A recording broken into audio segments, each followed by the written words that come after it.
Welcome my dear student, Tapoban station থেকে আমি সুকুমার পাল। দেখো, তোমাদের সামনে যাদের গ্রুপ ডি এক্সাম রয়েছে, রেলওয়ে গ্রুপ ডি এক্সাম, তো রেলওয়ে গ্রুপ ডি এক্সাম বা লেভেল অন এক্সাম হতে পারে। একটা লেভেল অন এক্সাম মানে লোয়ার ক্যাটাগরির পোস্ট, কিন্তু এই পরীক্ষার কম্পিটিশন আমার মনে হয় ইন্ডিয়ার অন্যতম একটা কম্পিটিশনের মধ্যে এটা একটা বড় কম্পিটিটিভ এক্সাম। তো এখানে করোড়ো থেকে বেশি ভ্যাকান্সি মানে ফর্ম ফিল আপ করছে। তো এই এত ভ্যাকান্সির মধ্যে নিজেকে প্রতিষ্ঠা করা অতটা সহজ নয়। অনেকে ভাবে যে অন্য এক্সাম দেবো না, এই এক্সাম পাস করে যাব সহজ, বা গ্রুপ ডি এক্সাম বলে, কিন্তু কথাটা একদম তেমন নয়। তো প্রথমেই আমি একটা বিশদ মানে সিস্টেমেটিক আলোচনা করব, কারণ তোমাকে যারা হাটকে ডিফারেন্স ওয়েতে এই পরীক্ষায় পাস করার জন্য কিছু অভিনব ট্রিক্স তোমাকে ফলো করতে হবে।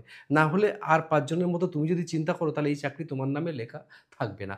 তো প্রিয় স্টুডেন্টস, প্রত্যেককে আমি একটা কথা বলি যে দেখো, এই পরীক্ষার সিলেবাসটাকে প্রথমে তুমি যদি অ্যানালাইসিস করো, তাহলে তুমি কিছু জিনিস খেয়াল করবে, যে আমি একটু দেখাচ্ছি তোমাকে। যে জিনিসটা তুমি খেয়াল করবে সেটা হচ্ছে, এই যে পরীক্ষাতে তোমার জিআই 30 নম্বর রয়েছে, এখানে সায়েন্স 25 নম্বর রয়েছে, জিএ আর সিএ মানে জেনারেল নলেজের মধ্যেই প্রায় 20 নম্বর রয়েছে, ম্যাথসে 25 নম্বর। তাহলে এই 25 আর 20, এটা হচ্ছে 45 নম্বর। এই 45 নম্বর পুরো দেখো জিকের মধ্যে রয়েছে। আচ্ছা, এটা গেল সায়েন্সের, শুধুমাত্র সায়েন্সের ক্ষেত্রে সেটা দেখো 25 নম্বর। আর 100টা প্রশ্ন আর 90 মিনিট সময়, 1/3 নেগেটিভ মার্কস, নর্মালাইজিং হবে।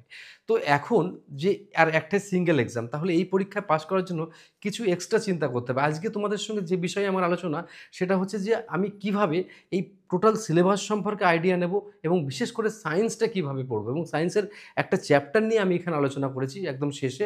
ভিডিওটা একটু বড় হবে আমি জানি, কিন্তু চাকরি পাওয়ার জন্য ডিফারেন্স ওয়েতে তোমাকে চিন্তা করতে হবে। এই যা কথা বলা, এগুলো আমার মানে সেই মানে চাকরি পাওয়ার সময় থেকে, স্ট্রাগল থেকে শুরু করে আমার দীর্ঘ 17-18 বছর পড়ানো লাইফের যে চিন্তাভাবনা, যে থিঙ্কিং, সেগুলো অ্যানালিসিস করে তোমাদের সামনে রিপ্রেজেন্ট করছি প্রিয় স্টুডেন্টস। তো আমরা চলে যাচ্ছি। দেখো,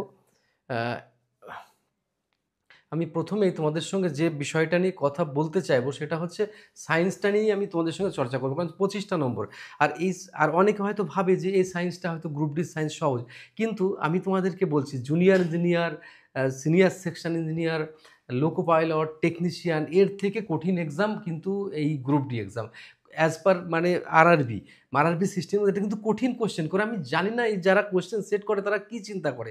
তারা কি গ্রুপ ডিদেরকে নিয়ে বিরাট বড় কাজ বাজ করবে, এরকম একটা চিন্তা ভাবনা করে? অথচ দেখো, টেকনিশিয়ান পরীক্ষায় কোনো টেকনিক্যাল কোশ্চেন দিচ্ছে না। তাহলে এই গ্রুপ ডি নিয়ে এত মাতামাতি কেন? আসলে এইখানটাই বড় সিস্টেমটা, সেটা আমি সায়েন্সটা পাস করার কিন্তু মূল হাতিয়ার এখানে। আর যারা আর্টসের স্টুডেন্ট, তারাও কিন্তু খুব একটা চিন্তা করো না যে সায়েন্স পারবো না। আমি কিছু টেকনিক তোমাদেরকে দেবো, সেই টেকনিকটা একবার বুঝে নেওয়ার চেষ্টা করো তোমরা। দেখো, এই যে পুরো সায়েন্সটার, অনেকে ভাবো ফিজিক্স কেমিস্ট্রি বায়োলজি মিলে সায়েন্স। একদমই তা কিন্তু নয়। ফিজিক্স কেমিস্ট্রি বায়োলজি ছাড়াও একটা সাবজেক্ট রয়েছে মডার্ন সায়েন্স বা টেকনোলজি। এখান থেকে ভালো কোশ্চেন আসে। দেখো, কোশ্চেন কোনটা কিরকম আসতে পারে তোমরা একবার দেখে নিলে বুঝতে পারবে। ফিজিক্সের 8 থেকে 10টা কোশ্চেন ফিজিক্স থেকেই আসবে। আর ফিজিক্সের চ্যাপ্টারগুলো আমি আলোচনা করেছি, কেমিস্ট্রিটাও আলোচনা করব, বায়োলজিও করব, এবং সবগুলোই করব।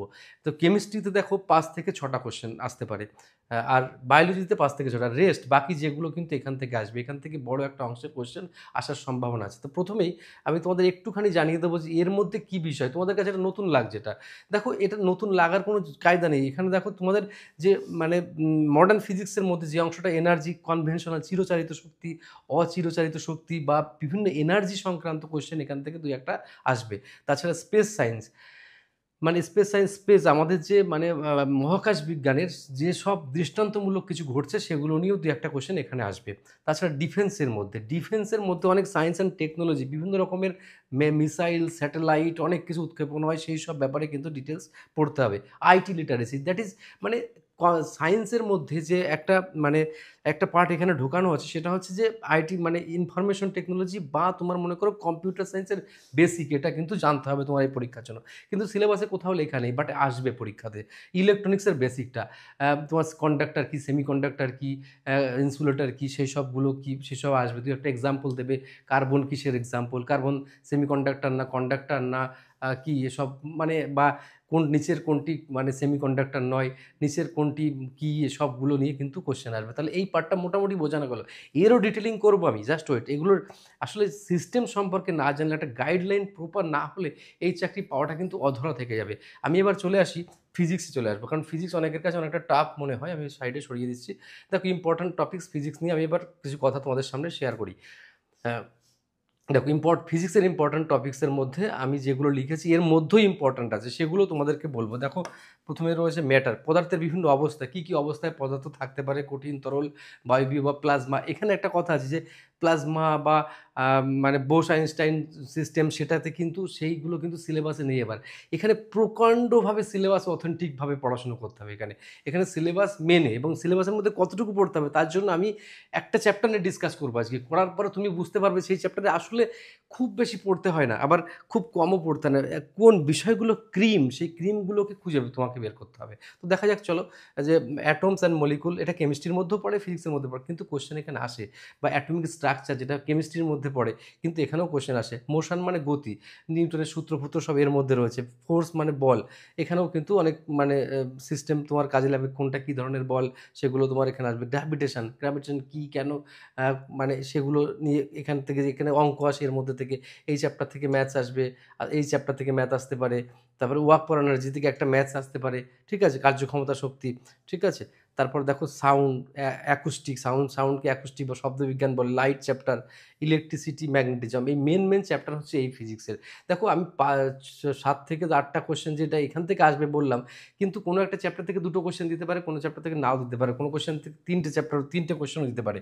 এই হচ্ছে ব্যাপার। তো আমি তাহলে এই ফিজিক্সের সিলেবাসটা মোটামুটি আইডিয়া হলো। এরকমভাবে কেমিস্ট্রি, বায়োলজি সব সিলেবাস যদি তোমাদের খুব দরকার হয় তাহলে বলো, আমি তোমাদেরকে নেক্সট ভিডিওতে আমি তোমাদেরকে সুন্দর এবং সাবলীলভাবে তোমাদেরকে দিয়ে দেবো। তার জন্য প্রচুর কমেন্টস করলে অবশ্যই দেবো, না হলে কিন্তু আমি এনথুইজম পাবো না ভিডিওটা, ঠিক আছে। চলে যাচ্ছি আমি পরে। আমি কিন্তু সাবস্ক্রাইব করার কথা বলি না কখনো, আর বলতে চাইবো না, ঠিক আছে। সব ভেবো না স্যার কোনো কারণে ভিডিও করছে, কোনো কারণ নাই। এমনি আমার মনে হলো যে আমার এইগুলো জানানো দরকার স্টুডেন্টদের, যে এগুলো জানালে অন্তত অনেক স্টুডেন্টের উপকার হবে। অনেকে বিক্ষিপ্তভাবে প্রচুর পড়াশুনো করে, রাত দিন পড়াশুনো করার পরে ফেড আপ হয়ে যায়, তখন আমাদের কাছে আসে। আরে আমি বলি, বাবু তুমি ট্র্যাকে না থাকলে তোমার চাকরিটা কেন হবে? ট্রেন চলছে, ট্রেন চলতে চলতে ট্র্যাক থেকে যদি ট্রেন সরে যায় তাহলে চাকরিটা হবে? হবে না। চলো এবার আমি গল্প না করে এবার আমি কাজের কথায় আসি তোমাদের সাথে। দেখো, সাউন্ড একটা চ্যাপ্টার। এই চ্যাপ্টারে কী পড়বো? আমি যে কোনো একটা মডেল চ্যাপ্টার নিয়ে তোমাদের সামনে হাজির হলাম। তো এই চ্যাপ্টারে আমি কী পড়বো? সাউন্ড কী পরীক্ষায় আসতে পারে, সেগুলো কী ইম্পর্ট্যান্ট সেগুলো দেখো। আমি তোমার একটা টপিকস ধরে দিচ্ছি। সায়েন্স এর বেসিক শব্দ কী এর প্রথমে জানতে হবে শব্দটা কী। শব্দ হচ্ছে, মনে করো আমি যে আওয়াজ করছি এটার শব্দ, এটা ফ্রিকোয়েন্সি নিয়ে চলে। এখন চাঁদের মাটিতে কিন্তু চাঁদের মাটিতে কেউ যদি যতই গোপন কথা বলুক আর ভালো কথা বলুক, আধো কথা বলুক, কোনো কথাই কিন্তু চাঁদের মাটিতে শোনা যায় না। মাধ্যম দরকার কি, মাধ্যম দরকার নেই, কী ধরনের তরঙ্গে যায় সেসবগুলো। তারপর এই যে ডেফিনেশন লিস্টগুলো দিয়েছে, ডেফিনেশনগুলো, ওয়েভ লেন্থ কী, পিচ কী, ফ্রিকোয়েন্সি কী, টাইম পিরিয়ড কী, লাউডনেস কী, ইন্টার ইন্টেন্সিটি কী, লংগিটিউডিনাল ওয়েভ কী, এসবগুলো তোমাদের কিন্তু জানতে হবে। এই সংক্রান্ত ফর্মুলা জানতে হবে তোমাদেরকে। ফর্মুলা কি, দুটো ফর্মুলা বেসিক্যালি ইম্পর্ট্যান্ট। একটা হচ্ছে speed equal distance by time, আর V equal to N lambda. V মানে তোমার জানো ভেলোসিটি, আর এন মানে হচ্ছে কম্পাঙ্ক, ল্যামডা মানে তরঙ্গ দৈর্ঘ্য। তরঙ্গের একটা তরঙ্গের সঙ্গে আরেকটা তরঙ্গের দৈর্ঘ্য কত। আর এফ ইকুয়াল টু 1/t। এই 3টে ফর্মুলাতে অঙ্ক আসে, এখান থেকে একটা অঙ্ক আসার সম্ভাবনা থাকে। তাহলে এই যে ভাগ করে দিচ্ছি, এইগুলোকে তোমার হাইলাইট করতে হবে, খাতায় নোট করতে হবে। ননস্টপ দিনের পর দিন ইউটিউব দেখে পড়েই যাচ্ছি, শেষ নেই সীমাহীনভাবে। আর ইউটিউব থেকে যে প্রবলেমটা হয়, আসলে ইউটিউব না দেখে তুমি যদি নিজে পড়ো, একদম এনসিইআরটি বুকস বা যে কোনো মাধ্যমিক লেভেলের বুকস পড়ো, তুমি চাকরি পাওয়া তোমার নিশ্চিত। কিন্তু যখনই তুমি ইউটিউব দেখতে যাচ্ছ, তখন কিন্তু ইউটিউবে অ্যাকচুয়ালি এই কটা চ্যাপ্টার শেষ করতে বেশি দিন টাইম লাগে না, কিন্তু একটা ইউটিউব কিন্তু তো 2 বছর ধরে এই চ্যাপ্টার করিয়ে যাবে। সকাল বিকেল 24 ঘন্টা ক্লাস চলেই যাচ্ছে। আর অত ভাই মাথায় নিতে পারে না। মাথার একটা ক্যাপাসিটি আছে, তো ক্যাপাবিলিটি মাথায় বেশি রাখতে পারে না। তাই ক্রিমটুকু মাথায় ঢোকাতে হয়, বেশি আবোল তাবোল ঢুকিয়ে লাভ নেই। বুঝতে পেরেছো? এইটা হচ্ছে সিস্টেম পড়াশুনোর। আচ্ছা, এবার দেখো সাউন্ডকে মোটামুটি ভাগে ভাগ করা যায় কীরকম। দেখো, sound, infrasonic sound, audible sound, inaudible sound. তো ইনফ্রাসনিক সাউন্ড হচ্ছে যারা ফ্রিকোয়েন্সি 20 হার্জের থেকে কম, মানে আপ টু 20 হার্জ যার ফ্রিকোয়েন্সি, সেটা কিন্তু এটা তোমরা জানো। এই সবগুলো থেকে পরীক্ষায় কোশ্চেন আসে। বা এরা কারা শুনতে পায়, নির্দিষ্ট কিছু প্রাণী শুনতে পায়, কুকুর শুনতে পায়, বিড়াল শুনতে পায়, আর অন্য কিন্তু কেউ শুনতে পায় না। এর এক্সাম্পল হচ্ছে আর্থকুইক দেখেছো? যদি কম্পাঙ্ক তোমার 6, 7, 8 হয়, তাই মনে হয় পৃথিবী লয় হয়ে যাচ্ছে, এরকম আর্থকুইক। তো ওটা আপনি কানে শুনতে পায় না, ঠিক আছে। এই টাইপের ইয়ে হয়। অডিয়েবল মানে যেটা শোনা যায় 20 থেকে 20 হার্জের মধ্যে, 20 থেকে 20,000 হার্জের মধ্যে যদি কোনো শব্দে কম্পাঙ্ক থাকে, তাহলে সেগুলো আমরা শুনতে পারি, সেগুলো আমরা কথা বলতে পারি, যে কোনো যেরকমই আমরা কথা বলতে পারি। ইনঅডিবল মানে 20,000-এর উপরে যদি কোনো কম্পাঙ্ক হয়, তাহলে সেগুলো আমরা কানে শুনতে পাই না। বাদুড় বা এই সমস্ত কিছু, আউল, পেঁচা, এরা এই সমস্ত কিছু স্পেসিফিক প্রাণী শুনতে পায়, বাকিরা পায় না। আর কি, কি কাজে লাগে ইনফ্রাসোনিক? এখানে কাজগুলো খুব ইম্পোর্টেন্ট, যেরকম ক্লিন করতে কাজে লাগে। যেরকম আমি যদি একটা কোয়েশ্চেন করি তোমাদের, স্যার বলো তো আম্বানি কি ধরনের আম্বানির যে স্যুট, প্যান্ট ওগুলো কিভাবে ধোয়া হয়? বা কোন মা মানে ওয়াশিং মেশিনে ধোয়া ধোয়া হয়, ওগুলো কাচা হয়? তুমি বলতে পারবে? আসলে আম্বানি, আদানি, আম্বানি ওদের কাপড় জামা কিন্তু কাচা দেওয়া হয় না। ওদের হচ্ছে একটা টেকনোলজি ব্যবহার করা হয়। সেটা সাউন্ডের মাধ্যমে ক্লিন করা হয়। কোণা, কোণা থেকে ধুলোবালি সব বেরিয়ে আসে। ওদের কোনো লাগে না, ওয়াশিং মেশিন লাগে না। এরকম অনেক ব্যাপার যেখানে তুমি পরিষ্কার ঘড়ির ভেতরে কোনো কিছু পরিষ্কার করতে পারছো না, সেখানেও কিন্তু সাউন্ডের মাধ্যম দিয়ে পরিষ্কার পরিচ্ছন্ন করা যায়। সাউন্ড ডিটেক্ট ক্র্যাক, মানে কোনো একটা ওয়েল্ডিং ফোল্ডিং করলে ভেতরে ক্র্যাক করা রয়েছে, দেখতে পাচ্ছ না, কিন্তু এই টেকনোলজির মাধ্যমে কিন্তু তুমি দেখতে পাবে। তারপরে মেডিকেল ডিভাইস, বিভিন্ন রকম মেডিকেল ডিভাইস আজকাল তো বিরাট বড় চ্যালেঞ্জিং কিছু হয়ে গেছে। যেমন তুমি মনে করো কারোর পেটে যদি কিডনিতে পাথর হয়, সে পাথরকে বের করা যায়। তার নাম হচ্ছে লিথোট্রিপসি। লিথোট্রিপসি হচ্ছে শব্দবিজ্ঞানের মাধ্যম দিয়ে পাথরকে গুঁড়ো গুঁড়ো করে ফেলা হয়, তারপরে ইউরিন দিয়ে ওই গুঁড়ো গুঁড়ো পাথর বেরিয়ে যায়, সেটাকে বলে লিথোট্রিপসি। এই পাথর বের করার শরীর থেকে ৩টে উপায় আছে, একটা ওপেন কেটে বের করে, আর একটা ল্যাপ্রোস্কোপি, আর ৩ নম্বর পদ্ধতি হচ্ছে লিথোট্রিপসি। তাহলে এটাও শব্দের হয়। সোনার জানো, যারা ডুবোজাহাজ, ওই ডুবোজাহাজের গতিবেগ নির্ণয় করার জন্য, বা কোনো সামনে কোনো কিছু আছে কিনা দেখার জন্য। যেমন মনে করো টাইটানিক ডুবে গেছিল ১০০ বছর আগে, কিন্তু টাইটানিক এখন হলে ডুবতো না, কারণ তখন সোনার আবিষ্কার হয়নি। সোনারে তুমি সামনে কি জলের ভেতরে হিমশৈল আছে কিনা আছে সব দেখতে পারবে, জানতে পারবে শব্দবিজ্ঞানের মাধ্যমে প্রতিফলন ঘটিয়ে, এটা কিন্তু সম্ভব সোনার। এরকম হাজারো মানে জিনিসগুলো রয়েছে। তারপর দেখছি আরো, দেখো, তারপর সাবসনিক কাকে বলে? সাবসনিক মানে একটা এই মানে গতিবেগ কাকে, যখন মনে করো মানে ৩০০ শব্দের গতিবেগ মোটামুটি বাতাসে ৩৩০ মিটার/সেকেন্ড, তো তার থেকে যদি কম গতিবেগে কোনো কিছু চলে, সেটাকে আমরা বলবো সাবসনিক। পরীক্ষাতে একাধিকবার এসেছে এটা। তা যেমন জলজাহাজ এর উদাহরণ। তারপর মনে করো সুপারসনিক মানে যদি ৩৩২-এর থেকে বেশি হয়, তাহলে তোমার হচ্ছে সেটাকে মানে আমরা সুপারসনিক বলি, যেরকম ফ্লাইট চলে, মিসাইল গতিবেগ এরকম। আর এর হাইপারসনিক মানে ৩০০, এর ইনটু ৫, মানে ৫ গুণ যদি বেশি গতিবেগে চলে, তাহলে ভাববে সেটা হচ্ছে হাইপারসনিক, সেটাকে বলে ব্যালিস্টিক মিসাইল। প্রিয় স্টুডেন্ট, এই যে টপিকস এরকম টাইপ করে করে পড়তে হবে। তারপর সুর কাকে বলে, স্বর কাকে বলে, সেটা পড়তে হবে।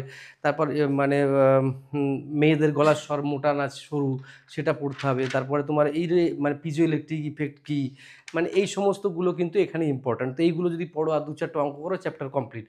বেশি টাইম লাগে না, কিন্তু রাত দিন ওই যে